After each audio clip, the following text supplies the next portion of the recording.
jẹ́ àtúnkò bí ojú ọjọ́ ṣe rí níbi yòówù kẹ́tì láǹfààní láti máa darapọ̀ mọ́ wa lórí ìkànnì Àrólé bàbá 1010 TV 2 níbi tá ti mú ròyìn wá lájà ọbalẹ̀ bí nǹkan ṣe ń lọ káàkiri orígun mẹ́rẹ̀ẹ̀rin àgbáláyé. Ojú tẹ́ fún wa ojú náà ò ní fọ́, etí tẹ́ fi ń gbọ́ wa etí náà kò ní di láṣẹ lọ́wọ́ Elédùmarè.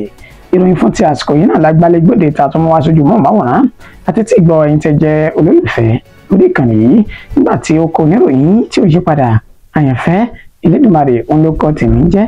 Ẹ jẹ́ àwo kókó tí ń bẹ nínú ìròyìn fún tásìkò yìí ṣáájú ẹ̀kúnrẹ́rẹ́ rẹ̀ báyìí.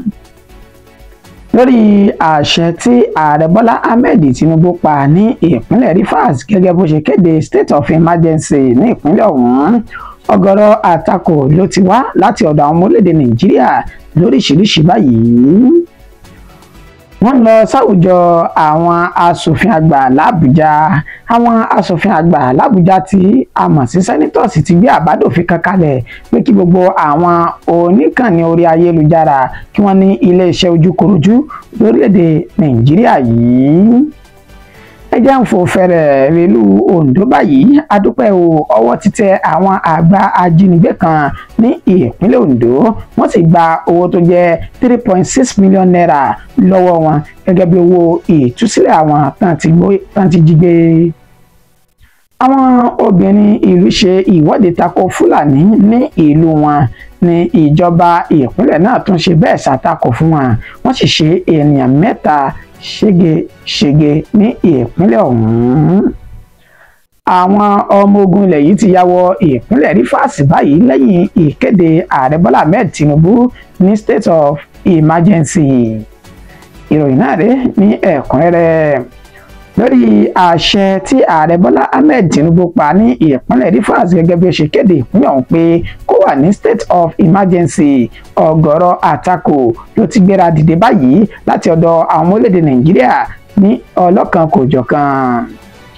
Lánàá òde yìí tí í ṣe ọjọ́ 18 inú oṣù kẹta ọdún tá a wà yìí, ó ní ààrẹ Bọ́lá Ahmed Tinubu bá gbogbo ọmọ orílẹ̀-èdè Nàìjíríà tó bá wọn sọ̀rọ̀ lórí ìkànnì móhùnmáwòrán ayélujára níbi tó ti ṣe ní àlàyé wípé lórí làásìgbò àti awuyewuye ìjà tí ń lọ ní ìpínlẹ̀ Rivers láàrin gómìnà Siminalayi Fubara àti àwọn ọmọlẹ́gbẹ̀mọ aṣòfin ti ìpínlẹ̀ Rivers níṣe ni ààrẹ sọ dímọ̀ pé àní káwọ́ gbéra ká sì wá fi ọwọ́ sí inú abẹ́ aṣọ kí gbogbo nǹkan wá ṣe bẹ́ẹ̀ kó di rúdurùdu mọ́ mi lọ́wọ́ lásìkò tí mo wà lórí àlééfà gẹ́gẹ́ bí ààrẹ orílẹ̀-èdè Nàìjíríà. Ààrẹ Bọ́lá Ahmed Tinubu ní fún ìdí èyí òun pa á láṣẹ wípé kí ẹni tó jẹ́ gómìnà ní ìpínlẹ̀ Rivers Siminalayi Fubara àti àwọn ọmọlẹ́gbẹ̀mọ aṣòfin lápapọ̀ kí gbogbo wọn ká sì lọ rè rọ́kúnlé fún odidi oṣù 6 gbáko nígbà tó sì yan ẹni tó jẹ́ Vice Admiral ìyún Ìgbókẹ̀tẹ̀ Ibas gẹ́gẹ́ bí ẹni tí ó máa jẹ́ alákòóso láàrin oṣù 6 ọ̀hún ní ìpínlẹ̀ Rivers. A ṣe àfihàn fídíò rẹ̀ níbi tí ààrẹ ti bá ọmọ orílẹ̀-èdè Nàìjíríà tó ti bá wa sọ̀rọ̀ lórí awuyewuye àti làásìgbò tí ń lọ ní ìpínlẹ̀ ọ̀hún. Ṣùgbọ́n báyìí níṣe ni àwọn ọmọ orílẹ̀-èdè Nàìjíríà níbi tá a ti rí àwọn amòfin àti olóṣèlú ní orílẹ̀-èdè yìí tí wọ́n ti ṣe bẹ́ẹ̀ tako ìgbésẹ̀ ààrẹ Bọ́lá Ahmed Tinubu lórí bó ṣe kéde state of emergency ní ìpínlẹ̀ Rivers. Ẹni tó jẹ́ agbẹjọ́rò amòfin Tọ́pẹ́ Tẹ́mọ̀kún ó máa ṣe àlàyé ó sọ dímọ̀ wípé ìgbésẹ̀ tí ààrẹ Bọ́lá Ahmed Tinubu gbé ó ṣe bẹ́ẹ̀ tako ìwé òfin orílẹ̀-èdè Nàìjíríà tọdún 1999 èyí tí ààrẹ Bọ́lá Ahmed Tinubu tó sọ dímọ̀ wípé ipasẹ̀ rẹ̀ ó ló ń tẹ̀lé láti gbé ìgbésẹ̀ state of emergency. Tẹ̀mọ́kùn tó ṣe àlàyé wípé ní section 305 nínú ìwé òfin tọdún 1999 tí wọ́n ti ṣe àyípadà rẹ̀ báyìí ó sọ dímọ̀ pé kí ìjọba orílẹ̀-èdè Nàìjíríà lápapọ̀ kí wọ́n tó lè rè kéde state of emergency lórí ọ̀rọ̀ kan ó ní láti jẹ́ wípé bóyá kò sí ètò ààbò tó péye lórílẹ̀-èdè Nàìjíríà tàbí kí ẹ̀mí àwọn ènìyàn kó má bò ó ní kì í ṣe bí ààrẹ ṣe ṣe yìí òun náà ṣe máa ń ṣe torí wípé ìjọba àwarawa àwọn ọmọ orílẹ̀-èdè yìí pàápàá jùlọ àwọn ènìyàn ìpínlẹ̀ Rivers náà sì dìbò fún gómìnà tí ààrẹ ṣe bẹ́ẹ̀ tó ní kó lọ rè rọ́kúnlé yìí ó ní bẹ́ẹ̀ kọ́ ló ṣe wà nínú ìwé òfin. Ààrẹ ti ṣe bẹ́ẹ̀ ṣe apá kan jàmọ́ tó sì ti fi ọwọ́ èrú bọ ìkéde ọ̀hún. Ó tún tẹ̀síwájú wípé gbogbo àwọn ibi tí ó yẹ kí ààrẹ Bọ́lá Ahmed Tinubu tó ti yẹ kó kéde state of emergency ó níbi tí kò ti sí ètò ààbò níbi tó ti mú àpẹẹrẹ àwọn ilẹ̀ Ìgbò tí làásìgbò ti ń ṣẹlẹ̀ láti bí ọdún mélòó sẹ́yìn ó láàrẹ kò rí nǹkan kan sọ nípa eléyìí. Ó ní ká tún lọ sí ilẹ̀ Haúsá níbi táwọn Fúlàní ká tún lọ síbi ilẹ̀ Haúsá níbi táwọn agbésùmọ̀mí tẹ́tí ń ṣe bẹ́ẹ̀ ṣe kọlù ní gbogbo àsìkò àti gbogbo ọjọ́. Ó ní ààrẹ ò mọ̀ sọ kankan lórí eléyìí kí wá ló ṣẹlẹ̀ ní ìpínlẹ̀ Rivers náà wá ń kéde state of emergency. Ó ní dájúdájú ó ti lọ́wọ́ kan nínú ni. Bẹ́ẹ̀ ni tó jẹ́ olùdíje sípò ààrẹ lọ́dún 2023 nínú ẹgbẹ́ òṣèlú PDP Alhaji Atiku Abubakar òun náà máa korojú sí ìgbésẹ̀ ààrẹ Bọ́lá Ahmed Tinubu. Ó ní níṣe ni ààrẹ ń gbèsè yìn ẹnìkan fún ẹnìkan lórí ìkéde rẹ̀. Bẹ́ẹ̀ ni Bọ̀dé George tó jẹ́ èèkàn àti ọ̀kan pàtàkì nínú ẹgbẹ́ òṣèlú PDP òun náà sọ wípé ọ̀nà tí ààrẹ Bọ́lá Ahmed gbà yìí kò bọ́ òfin mu. Bẹ́ẹ̀ ni ó ti lọ́wọ́ èrúnú. Ọ̀gọ̀rọ̀ àwọn ọmọlẹ́dẹ̀ Nàìjíríà náà ti korojú ààrẹ Ọmọyẹlé Sowore òun náà sọ̀rọ̀ lé lórí àti bẹ́ẹ̀ bẹ́ẹ̀ lọ. Àmọ́ ṣá o níṣe ni àwọn ẹni tí àwọn ọmọ ìpínlẹ̀ Rivers pàápàá jùlọ ikọ̀ Niger Delta àti tàwọn ìjọ wọn ti fi ohùn ránṣẹ́ sí ààrẹ Bọ́lá Ahmed Tinubu wípé kó ṣe bẹ́ẹ̀ kó fi ewé agbẹjẹmọ́wọ́ àti pé kéde state of emergency tó mú wá yìí kò lè ṣẹlẹ̀ bẹ́ẹ̀ ni kò lè wáyé. Fídíò ààrẹ Bọ́lá Ahmed Tinubu ọ̀la ṣàfihàn báyìí. Exploded, that is the governor, in cohort with 4 members and unquote. The Supreme Court then made some orders to restore the state to immediate constitutional democracy. These orders include the immediate passing of an appropriation bill by the Rivers State House of Assembly, which up to now has not been facilitated. Some militants had threatened fire and brimstone against their perceived enemies of the governor, who has up to now not disowned them. Apart from that, both the House and the governor have not been able to work together. Both of them do not realize that they are in office to work together for the peace and good governance of the state. The latest security report made available to me show that between yesterday and today, there have been disturbing incidents of vandalization of pipelines by some militants without governor taking any action to curtail them. I have, of course, given stand order to the security agencies to ensure safety of lives of good people of Rivers State and the oil pipelines. With all this and many more, no good and responsible president will stand by and allow the grave situation to continue without taking remedial steps prescribed by the Constitution to address the situation in the state, which no doubt requires extraordinary measures to restore good governance, peace, order, and security.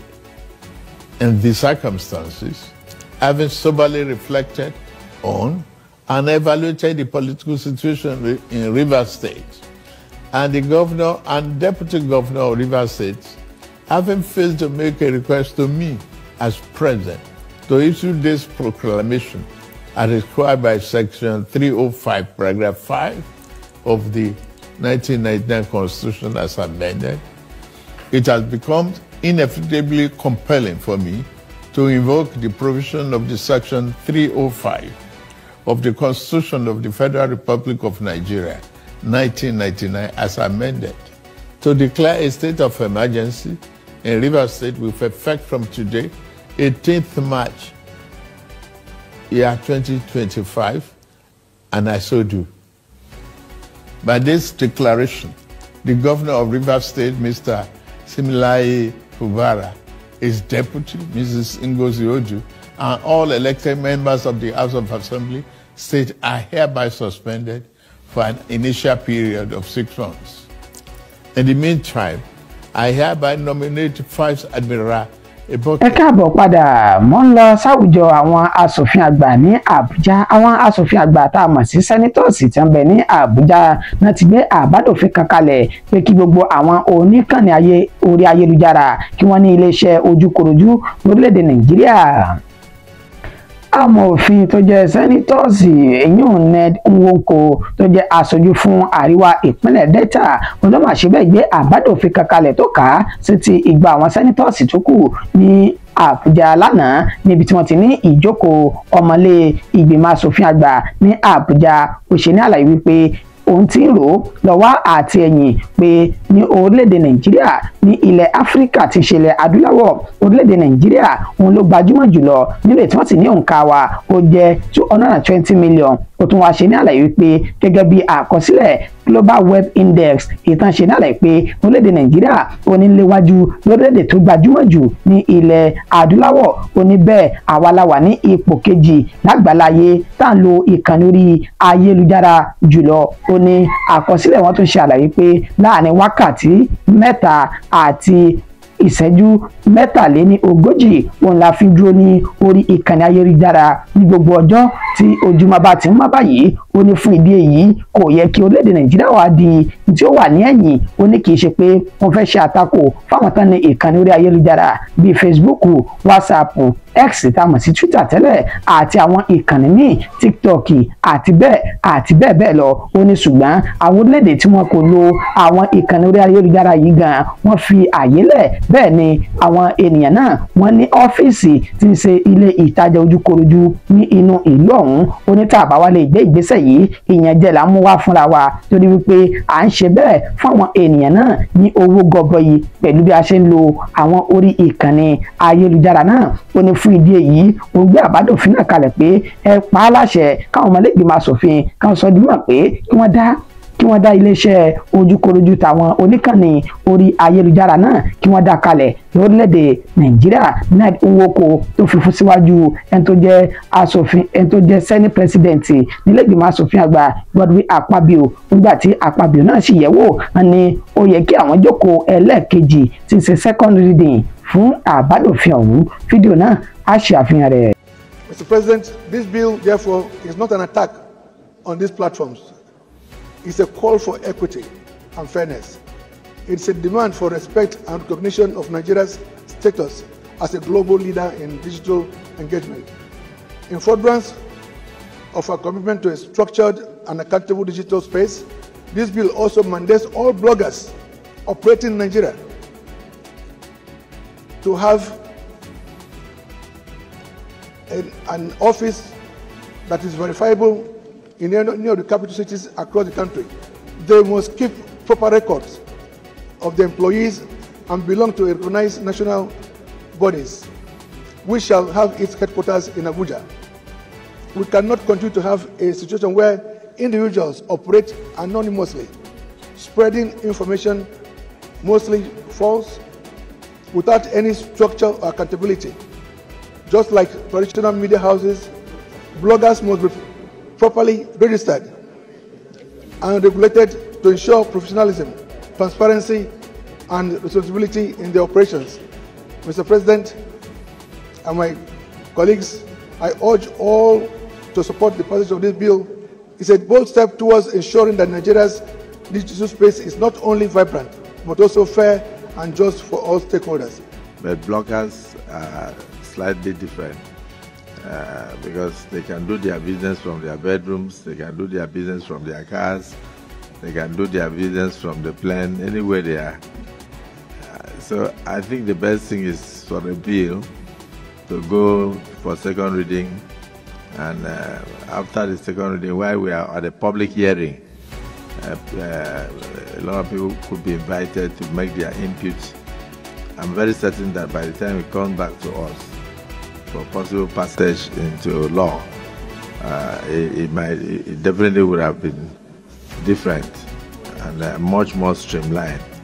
But at least the general idea is there, and his job was just to provide the general principles. It will be ẹ jẹ́ ń fò fẹ̀rẹ̀ rélú Oǹdó báyìí. A dúpẹ́ pé ìṣẹ́gun ti ń bá ilẹ̀ káàárọ̀ oòjíire pẹ̀lú bí ọwọ́ tún ṣe tẹ àwọn àgbà ajínigbé ní ìpínlẹ̀ Oǹdó báyìí. Wọ́n sì gba owó tó tó 3.6 million naira lọ́wọ́ wọn gẹ́gẹ́ bí owó ìtúsílẹ̀ tán gbà lọ́wọ́ àwọn ènìyàn tán jí gbé. gẹ́gẹ́ bí ìròyìn náà bí ṣe ti ń tẹ̀ wá lọ́wọ́ láti iléeṣẹ́ ọlọ́pàá ti ìpínlẹ̀ Ondo èyí tí kọmíṣánná ọlọ́pàá ní ìpínlẹ̀ náà Wilfred Afọlábí tó ṣe àlàyé oníníṣe ni ọwọ́ ba àwọn ajínigbé méjì kan tó pe orúkọ wọn ní Ridwan Salisu ẹni ọdún márùndínláàádọ́ta àti Umaru Isiyaku ẹni ọdún mọ́kàndínlógún èyí tí wọ́n bá owó tó tó 3.6 million naira ní ọwọ́ wọn. Ó ní àwọn ènìyàn náà wọ́n ṣe àlàyé pé owó ọ̀hún làwọn fi ṣe owó POS kì í ṣe owó táwọn gbà lọ́wọ́ àwọn ènìyàn tí àwọn jí gbé. Bákan náà ni kọmíṣánná ọ̀hún tún ṣe àlàyé kíkún. Ó ní àwọn pàdé àwọn mú àwọn ọlọ́kadà méjì tán jẹ́ ọmọ káàárọ̀ oòjíire èyí tí wọ́n ń kó oúnjẹ fún àwọn ajínigbé ọ̀hún tó tún ṣiṣẹ́ alamí fáwọn ènìyàn náà níbi tó ti dárúkọ Lékan Tèmítọ́pẹ́ ìtọ́pọ̀ mọ̀ sí Lẹ́gẹ́lẹ́gẹ́ àti Kọ́mọláfẹ́ Sunday tọ́pọ̀ mọ̀ sí Vigo. Ó ní nígbà tí ọwọ́ ba àwọn méjèèjì yìí ó ní wọ́n jẹ́wọ́ ẹ̀ṣẹ̀ tó sì sọ dúró wípé wọ́n mú àwọn lọ sí ìlú tí wọ́n pè ní Àkúnù Àkókó ní ìpínlẹ̀ Ondo níbi tí wọ́n ti fi páńpẹ́ òfin mú àwọn ènìyàn méjì tó jẹ́ Fúlàní darandaran ajínigbé ní ìpínlẹ̀ ọ̀hún tájọ ń ṣiṣẹ́ papọ̀ Umaru Abubakar Sanda àti Yusuf Amadu. nígbà tí kọmíṣánná ọ̀hún tó tẹ̀síwájú nínú àlàyé bí ọwọ́ ṣe bà wọ́n. Ó ní Abubakar yìí ó mọ̀ jẹ́wọ́ wípé òun ló máa ń dúró ti àwọn ènìyàn tí wọ́n bá ti jí gbé ní inú igbó ọ̀hún tí wọ́n fi lọ rè bá wọn sọ̀rọ̀ láti gba owó ìtúsílẹ̀ lọ́wọ́ àwọn ènìyàn tábàjí gbé ní agbègbè Àkúnù Àkókó àti ìpínlẹ̀ Ondo ní àpapọ̀. Kọmíṣánná Afọlábí ó tún tẹ̀síwájú nínú àlàyé rẹ̀ pé àwọn méjèèjì tán jẹ́ ọmọ káàárọ̀ oòjíire tán jẹ́ ọlọ́kadà làwọn náà jẹ́wọ́ wípé àwọn làwọn máa lọ ń ra oúnjẹ fáwọn ènìyàn tí wọ́n bá ti jíjí sí àkàtà wọn tó sì ṣe ní àlàyé pé iye àwọn ènìyàn tán bá jí gbé òun náà níye owó táwọn jọ máa ń pín papọ̀ pẹ̀lú àwọn oníṣẹ́ láabi ajínigbé ọ̀hún. Nígbà tí ó parí ọ̀rọ̀ òun ẹni tó jẹ́ ọ̀gá àgbà fún iléeṣẹ́ ọlọ́pàá orílẹ̀-èdè Nàìjíríà IGP Káyọ̀dé Ẹgbẹ́tókun ó ti pàṣẹ fún iléeṣẹ́ ọlọ́pàá ìpínlẹ̀ Ondo láti máa lo àwọn irinṣẹ́ tó bá ìgbà mu láti fi lè tako àwọn oníṣẹ́ láabi ajínigbé àti afẹ̀míṣòfò ní ìpínlẹ̀ Ondo. Nígbà tó ní gómìnà ìpínlẹ̀ náà Lucky Ayédatiwa òun náà ti sọ di mímọ̀ tó sì ti fọ́n ẹ̀wá sọ̀yà pé àwọn yóò tún gbìyànjú láti pèsè àwọn ohun ìjà olóró tí yóò tún lé ju tàtẹ̀yìnwá lọ láti tako àwọn oníṣẹ́ láabi tí wọ́n domi àlàáfíà ìpínlẹ̀ Ondo náà tán dà láàmú. Àwọn obìnrin ìlú ṣe ìwọ́de tako Fúlàní nílùú wọn ní ìjọba ìpínlẹ̀ ọ̀hún tún ṣe bẹ́ẹ̀ ṣàtakò fún wọn wọ́n sì ṣe ènìyàn mẹ́ta níṣekúṣe ní ìpínlẹ̀ Enugu. Ìpínlẹ̀ Enugu ó ní eléyìí ti ṣẹlẹ̀ pẹ̀lú wọ́n ti ṣe ní àlàyé pé àwọn obìnrin tó wà ní ìlú tó pè ní Amufu ní Isi Uzo local government tí ń bẹ ní ìpínlẹ̀ ọ̀hún. Ó ní ìṣẹ̀lẹ̀ náà ó ti ṣẹlẹ̀ pẹ̀lú báwọn obìnrin náà bá ṣe ṣe ní àlàyé nígbà tí wọ́n fi páńpẹ́ ọwọ́ wọn tán fi mú arákùnrin tán pẹ̀lú rẹ̀ ní Israeli Ngboro Ugwu èyí tán ṣe ní àlàyé pé ó ní ṣe agbódegbà fáwọn Fúlàní darandaran tán ṣe ìkọlù fáwọn àgbẹ̀ ní inú oko. Wọn ní Israeli yìí ó gba àbọ̀dè fáwọn ọmọ ìlú tí wọ́n fún àwọn Fúlàní ọ̀hún lọ́wọ́ èèyàn tó ní owó jùlọ ní agbègbè náà láti jí gbé. Fún ìdí èyí làwọn obìnrin bá ṣe bẹ́ẹ̀ ràgàbó tán sì dé mọ́lẹ̀ wípé níṣe ni àwọn yóò fi ojú rẹ̀ rí pọ̀npọ̀nàyàn. Wọ́n tún fi ẹ̀sùn kan ẹni tó jẹ́ alága àti aṣáájú olórí agbègbè tó pè ní Ngwuji yìí èyí Donatus ọ̀dọ́ tí wọ́n sọ ní àlàyé pé òun náà ó ti jingiri lẹ́ni tí wọ́n ń ta ilẹ̀ fún àwọn Fúlàní darandaran láti tẹ̀dó sí kí wọ́n lè tẹ̀síwájú nínú iṣẹ́ ọwọ́ wọn ọ̀hún. Ọ̀rọ̀ náà ló dé tí ìgbọ́ ẹni tó jẹ́ gómìnà ní ìpínlẹ̀ Enugu Peter Mbah nínú ìtàn sì ṣe ní àlàyé pé ó pàṣẹ fáwọn ẹ̀ṣọ́ aláàbò níbi tá a ti rí ọlọ́pàá ọmọ ogun lẹ̀ yìí civil defence àtàwọn ẹ̀ṣọ́ aláàbò míì tí wọ́n ní wọ́n ya lọ síbi tí àwọn obìnrin náà ti ń ṣe ìwọ́de tó sì yin ìbọn tajútajú láti fi gba Israeli kalẹ̀ lọ́wọ́ wọn èyí tí wọ́n ní ó ṣe àkóbá fáwọn obìnrin mẹ́ta ọ̀tọ̀ọ̀tọ̀ nínú èyí tí wọ́n fi ara gba ọgbẹ́ lásìkò ọ̀hún. níṣẹ́ làwọn ọmọlédè Nàìjíríà náà tó ti kóròjú sí ìgbésẹ̀ náà níbi tá ti ṣe ní àlàyé pé àwọn wo gan ó náà ṣe àtìlẹ́yìn fáwọn Fúlàní darandaran yìí nígbà tí aráàlú tẹ́rí tí kò tẹ́ wọn lọ́rùn tá sì ṣe ìwọ́de láti ṣe ìfẹ̀hónúhàn wọn. níṣẹ́ ni ìjọba náà tún ṣe àtakò sáwọn ènìyàn ọ̀hún. wọ́n ní ọ̀rọ̀ wá dọwọ́ Elédùmarè lórílẹ̀‐èdè táwọn yìí àfi kí Elédùmarè kó ṣe bẹ́ẹ̀ kó gbà nílẹ̀ ni o. àwọn ọmọ ogun ti ya wọ ìpínlẹ̀ Rivers báyìí lẹ́yìn tí ààrẹ Bọ́lá Ahmed kéde wípé state of emergency ó ní ìpínlẹ̀ ọ̀hún ó ní ó wà. Fídíò tí ó ń jà rìnrìn káàkiri ayélujára láti àná òde yìí ti ń ṣe ọjọ́ 18 oṣù kẹta ọdún tá a wà yìí ó ní ṣe àfihàn bí àwọn ọmọ ogun ilẹ̀ yìí bó ṣe ti ṣe bẹ́ẹ̀ kó ara wọn wọ ìpínlẹ̀ Rivers lẹ́yìn tí ààrẹ Bọ́lá Ahmed Tinubu tó ṣe ìkéde SARS ti ṣe ní àlàyé pé àwọn ọ̀dọ́ tó ń jẹ́ ikọ̀ ti Niger Delta àti ti ìjọ ní ìpínlẹ̀ ọ̀hún wọ́n ti fọwọ́ mẹ́wàá sọ̀yà pé àlàáfíà ò ní lè jọba o pẹ̀lú ìgbésẹ̀ táàrẹ Bọ́lá Ahmed Tinubu tó gbé yìí nípa bó ṣe sọdúnmọ̀ pé kí Siminalayi Fubara kó lọ rè rọkunlé á ṣàfihàn fídíò rẹ̀ náà tí ó máa jẹ́ mìíṣó lórí ìròyìn náà.